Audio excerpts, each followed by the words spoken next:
أدب الحداثة بمعنى التجديد في الموضوع والشكل. نحن نتهم بأننا ضد الحداثة، لا، نحن ضد حداثة أدونيس وأمثاله، ولكن الحداثة بمعنى التجديد، وهذا ما كتبته في حوار في جريدة الشرق الأوسط. الحداثة بمعنى التجديد هذا شيء لا يرفضه عاقل ولا يرفضه مسلم.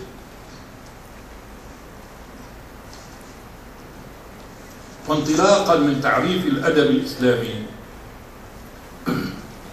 هذا أقول إن قضية الشكل في الأدب الإسلامي لا تختلف عن قضية المضمون، فليس هناك شكل أدبي يحرمه الإسلام بصورة مبدئية، إلا إذا كان هذا الشكل يعدو على المضمون الإسلامي أو على قيم الإسلام وأوامره ونواهيه. وانطلاقا من تعريف الأدب الإسلامي بأنه التعبير الفني الهادف عن الحياة والكون والإنسان، نجد لهذا الأدب خصائص فنية يتجلى أهمها فيما يلي. أولا، هو أدب رباني يقوم على تصور عقدي ثابت هو التصور الإسلامي السليم. ثانيا، هو أدب ملتزم بالإسلام، لأننا نستطيع بشكل بسيط وعفوي وبلغي أن نعرف المسلم بأنه إنسان ملتزم بالإسلام، وليس للأديب كما قدمت خصوصية تبيح له الخروج عن الإسلام. والتزام الأديب المسلم التزام طبيعي نابع من إيمانه وعقيدته، ولذلك فهو بعيد عن الإلزام القسري الذي نجده في مذهب الواقعية الاشتراكية، قيدا مفروضا على الأديب من الخارج مما يحد من حرية الأدب ويجعله أدبا مصطنعا زائفا. ثالثا، الأدب الإسلامي أدب شمولي واسع الآفاق، يستمد شموله من شمول الإسلام لكل شؤون الحياة ولكل شؤون المسلم. رابعا، هو أدب متوازن يستمد توازنه ووسطيته من وسطية الإسلام، وخير الأمور أوساطها، فهو يوازن بين المضمون والشكل، وبين المثالية والواقعية، وبين أشواك الروح ونوازع المادة، وبين التراث والمعاصرة. خامسا، هو أدب إنساني بمقدار ما في الإسلام من إنسانية، ولقد كرمنا بني آدم، تكريم الله للإنسان كإنسان. يا أيها الناس إنا خلقناكم من ذكر وأنثى وجعلناكم شعوبا وقبائل لتعارفوا إن أكرمكم عند الله أتقاكم. وهو أدب متصل عبر القرون، فليس مذهبا عارضا ولا بدعة مستحدثة، ولسنا نجد في المذاهب الأدبية العالمية مذهبا يطاوله في امتداد الزمني عبر العصور.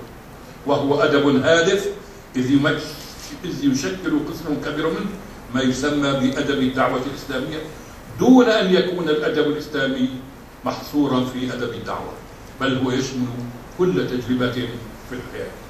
أما مسوغات الأدب الإسلامي، المسوغات التي تدعو أو تدعونا إلى المناداة بالأدب الإسلامي، فهي تتجلى في مجال. أولا، أهمية الأدب وتأثيره. إن أول مسوغ للدعوة إلى الأدب الإسلامي يكمن في أهمية الأدب وقوة تأثيره. وقد شاء الله سبحانه وتعالى أن يكون القرآن معجزة بلاغية ليؤثر في الوجدان مثل تأثيره في الألباب. ورسولنا الكريم صلى الله عليه وسلم يقول: إن من البيان لسحرا. وأقول لكل ملتزم بالإسلام ولكل داعية إسلامي: لقد ذهب العصر الذي كان فيه الأدب ألهية فنية وترفا فكريا بانقضاء عهود التكسب بالشعر، وهي عهود قديمة، وبسقوط مذهب الفن للفن وهو مذهب حديث. وأصبح الأدب اليوم كما كان في عهد الرسول صلى الله عليه وسلم أداة بل سلاحا للدفاع عن الإسلام والحض على الجهاد وصياغة الوجدان ورفع مستوى المسلمين رجالا ونساء وأطفالا وشبابا، بما تملكه الكلمة الأدبية الأصيلة الآلفة من قدرة على التأثير في القلوب والعقول في آن واحد. والأدب اليوم أيها الإخوة الحضور والأخوات الكريمات، الأدب اليوم سلاح يستعمله أعداء الإسلام في إفساد الأجيال وإشاعة الانحلال، فما أجدرنا أن نستعمله في الدفاع عن الإسلام وبناء الأجيال. وما من مذهب فكري منحرف إلا استعمل الأدب وسيلة لنشر آرائه وحشد الأتباع حوله، حتى كان من قول سماحة الشيخ أبي الحسن الندوي الرئيس الأول لرابطة الإسلامي العالمية رحمه الله: إن العالم اليوم، لاحظوا هذه العبارة العميقة، إن العالم اليوم يحكمه القلم وتحكمه الكلمة، والكتاب العلمي أو الكتاب الفكري وإن كان إسلاميا، لاحظوا دقة هذا الكلام يا أخوان، فإن قراءه محدودو العدد. انظروا في أولادكم، أولادي لا أجد واحد منهم يقرأ كتابا فكريا، يقرؤون دواوين، قصص، روايات إن قرأ. فأقول إذا كان الكتاب والكتاب العلمي أو الكتاب الفكري وإن كان إسلاميا فإن قراءه محدودو العدد. أما الشعر والقصة والتمثيلية والمسلسل المرئيتان أو المسموعتان فلا يكاد جمهوره يحد، وهو جمهور من مختلف الطبقات والأعمار.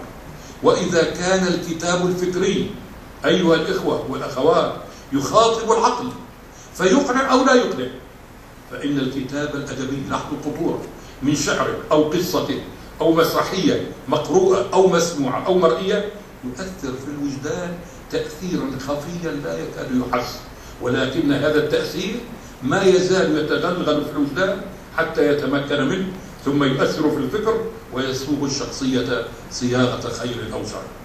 ثانيا، تصحيح العلاقة بين الأدب والعقيدة. ما من شك في أن الدعوة إلى الأدب الإسلامي هي الوسيلة التي لا بد منها لتصحيح العلاقة بين الأدب والعقيدة وإيجاد الانسجام بين عقيدة المسلم وعطائه وتكامل شخصيته. قل ذات وقت مخيف. والإسلام ينتظم حياة الفرد من أصغر شؤونها إلى أكبرها، ما فرطنا في الكتاب شيء. والأديب مسلم أولا ثم أديب ثانيا، يكون مسلم ثم تكون عنده موهبة ويصبح أديبا. والأدب إحساس بالجمال وتعبيرا عن هذا الإحساس، والإفراز أو الإنتاج الأدبي جزء من الحياة، والحياة كلها يحكمها الإسلام. والمسلم أديبا كان أو غير أديب ينبغي أن تكون حياته مشمولة بالإسلام وخاضعة له. وإذا ظن الأديب أنه يمكن بعد أداء فرائضه أن يسرح كما يشاء وأن يقول كل ما تسول له النفس الأمارة بالسوء فهذا غلط شديد.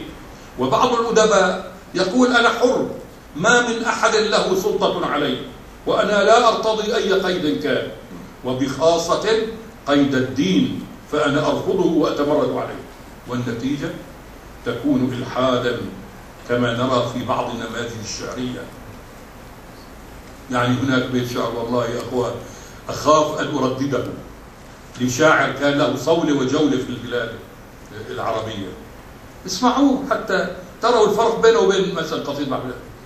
يقول هذا الشاعر: لو مرة عرفت يا إلهي الكثير كيف الزنا يصير. ما تقشعر جلودكم؟ لو مرة عرفت يا إلهي الكثير، الإله الجبار أصبح إلها كثيرا، كيف الزنا يصير. والله يا أخوان اللي لا يعني أحمد الله أن ما أصابنا بمثل هذه الأقوال وهذه العبارات والقصائد الملعدة الشنيعة الهابطة الساقطة.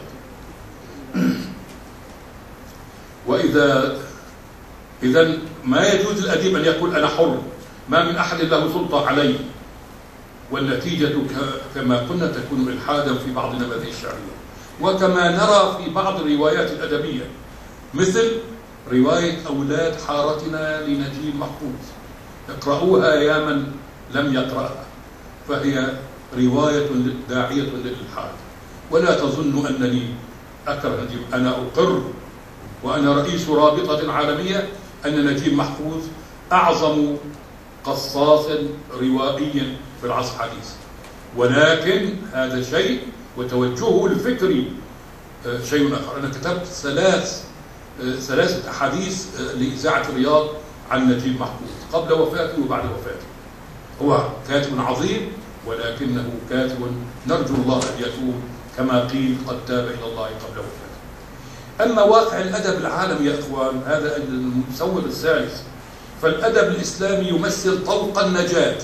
تعرفوا طوق النجاة في السبل أمام فوضى المذاهب الأدبية وكثرتها وماديتها وعجزها وعدم الانسجام بين الأديب غير المسلم وبين العالم.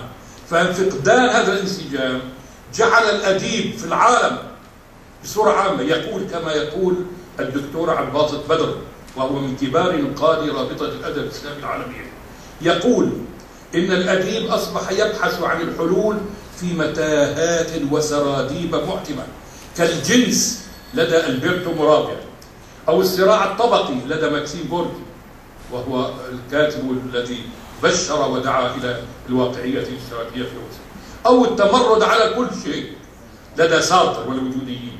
وكل ذلك جعل الأدب العالمي يحفل بمظاهر الضياع والقلق والتمرد والعبث، ويغرق في حمأة الجنس والانحلال، ويهدف إلى الإفساد العقدي والخلقي.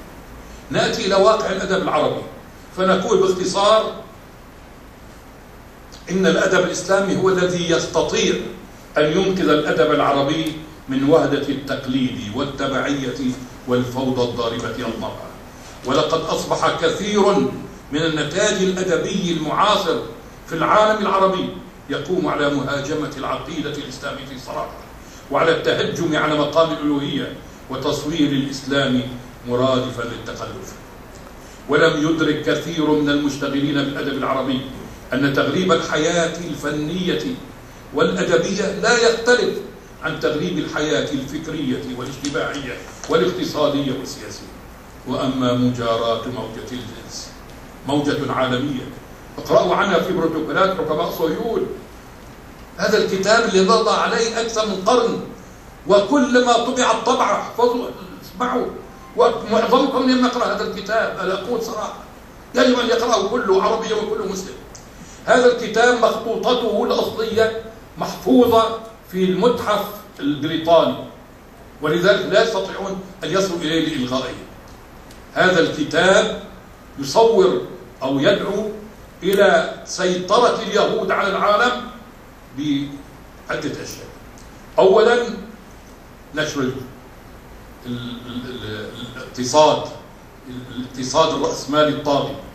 ثانيا الصحافة والسيطرة عليها، وأعظم هذا مردوخ أعظم مالك للصحف العالمية والمجلات العالمية. الشيء الثالث هو نشر الجنس. وانظروا الآن الغزو الجنسي بعد ما صارت الفضائيات مفتوحة. أقول أما مجاراة موجة الجنس فقد جعل التوفيق الحكيم، وهو من أعظم أدبائنا، في قصة والله يا إخوان واشهد الله لما أنني لم أجد كتابا أخاف أن يدخل بيتي إلا هذا الكتاب، قصة رواية الرباط المقدس. فهو يسوغ فيها الزنا للزوجة، ويزين خيانة هذه الزوجة لزوجها. وقد سرت هذه الموجة من توفيق الحكيم إلى معظم أدبائنا، حتى وصلت إلى أمير الرواية العربية نجيب محفوظ، حتى تساءل ناقد كبير لكن توفي مبكرا رحمه الله، هو الأستاذ أنور المعداوي. كان يبشر، يعني كان هناك بشرى وأمل أن يكون من أعظم النقاد، توفي. قال: لماذا يتعرض نجيب محفوظ للجنس ويهدف عامدا إلى تشريح العلاقة الجنسية في أكثر أعماله؟ والذي ما يصدق يقرأ فقط الكلام وصف اللواط في الثلاثية التي هي أعظم ما أنتج نجيب محفوظ. وأقول أمامكم وكتبت أن نجيب محفوظ يستحق يعني جائزة نوبل للثلاثية وليست للرواية الحادية، لكنهم أعطوها على هذه الرواية الحادية ولا تحركنا لأنهم يريدون أن تنتشر هذه الرواية وتترجم. يقول أنور العدابي: لماذا يتعرض نجيب محفوظ للجنس ويهدف عامدا إلى تشريح العلاقة الجنسية في أكثر أعماله؟ هل يعمد إلى هذا بقصد إثارة القارئ كما يفعل غيره من الكتاب بغية الرواج ليوسف السباعي وحسين د.عبدالقدوس والإدخولي وسنتحدث عنه، أم أن له اتجاها معينا يتسم بالمنهجية التي يلتزمها كلون من ألوان التعبير عن وجوده العقلي، ثم يضيف المعدار قائلا: هناك قطاعات عريضة قليلة تخرج عن نطاق البعد الموضوعي الرئيسي للمشكلة في خطوطها العامة، وذلك حين يعمد نجيب محفوظ إلى التفصيلات الجزئية لما يدور أحيانا من أحداث ذاتية في الجو العائلي لآل شوكات الثلاثي السادس، أو في جو المغامرات الجنسية لطبقة العوالم المغنيات من أمثال زبيدة وجليلة وزنوبة، كل هذه في الثلاثية. وتبقى قصص نجيب محفوظ ورواياته على قدر من الرصانة أمام موجة القصاصين والقصاصات الجديدات من أمثال كوليت خوري وغادة السمان وسلمى الأمير. يا أخواني، أنا أستطرد، قرأت قصة عيناك أو عيناك قدري معروفة لغادة السمان، الغلاف الأخير مكتوب عليه أحد النقاد نسيت اسمه، كنت في فرنسا لما قرأت عند أخي، يكفي غادة السمان فخرا أنها أول أديبة عربية تدعو إلى العودة إلى عبادة الجنس. يا للفخر في هذا، شايفين الدعاية؟ أقول من أمثال كوليت خوري وغادة السمان وسلمى الأمير اللواتي جاءت قصصهن تقليدا مشوها للكاتبة الوجدانية فرانسوا ساغان، وأصبح الجنس في كثير من رواياتهن محورا اتجاهيا للسلوك، إن لم نقل المحور الأول للبناء القصصي. يلا نقف قبل ما يأتينا الإنذار. الشيء الخامس يا أخوان هو واقع الأدب في العالم الإسلامي. لا يكاد، وأنا أطلع على هذا الشيء لأن كما قلت الرابطة الإسلامي لها 16 مكتبا في العالم الإسلامي، نعرف ما يدور في عالم الأدب والقصة والرواية والشعر في العالم الإسلامي. لا يكاد واقع الأدب لدى شعوب العالم الإسلامي يختلف عما هو عليه في العالم العربي من سيطرة الاتجاهات اليسارية وغياب الهوية الإسلامية مع الدعوة إلى قصيدة النثر. تصور مش دعوة القصيدة النثر في الأدب العربي فقط، بل في الآداب العربية والإسلامية الأخرى، الآداب الإسلامية الأخرى، لتحل محل شعر التراث. ومع غلبة موجة الجنس على القصة والرواية والفتنة بالحداثة الفكرية الشاملة التي تجد مسارها في فنون الشعر والأدب. سادسا، تيار التغريب. أقول ما من شك في أن الأدب الإسلامي يمثل ردة فعل ضد تيار التغريب الذي تناول أصقاع العالمين العربي والإسلامي. ومثلما تنبه المسلمون إلى خطورة تغريب الحياة الفنية والأدبية، وكما بدأوا محاولات جادة لصياغة نظريات إسلامية في الفكر والاقتصاد والاجتماع والسياسة، وبدأوا محاولات جديدة، فقد بدأوا محاولات جديدة لصياغة نظرية إسلامية في الفن والأدب. فالثقافة وحدة متكاملة يؤدي بعضها إلى بعض، والفنون والآداب تتفاعل مع ميادين الحياة الأخرى فتتأثر بها بأقدار متفاوتة. المسوغ السابع أن الأدب الإسلامي أدب عقدي لأكثر من مليار مسلم، والإسلام عقيدة متميزة لهذا المليار وربع، منهم أكثر من 200 مليون عربي، وينبثق عن هذه العقيدة تصور إسلامي كامل للكون والإنسان والحياة. نقول أيضا في الدافع الثامن صياغة الوجدان الإسلامي، فالأدب الإسلامي لا بد منه لصياغة الوجدان الإسلامي دون انفصال بين الوجدان والعقل أو بين الدين والأدب، وهو أمر لازم لتنشئة جيل ملتزم بالإسلام معتز بتراثه واثق من نفسه منفتح على عصره دون شعور بالنقص ودون فقدان للهوية والأصالة. ثم أقول دافع المسوغ التاسع عالمية الأدب الإسلامي ورسالته. فنظرية الأدب الإسلامي ضرورية لإبداع أدب يتخذ لغة القرآن لغته الأولى، لأنها اللغة التي يتعبد بها المسلمون.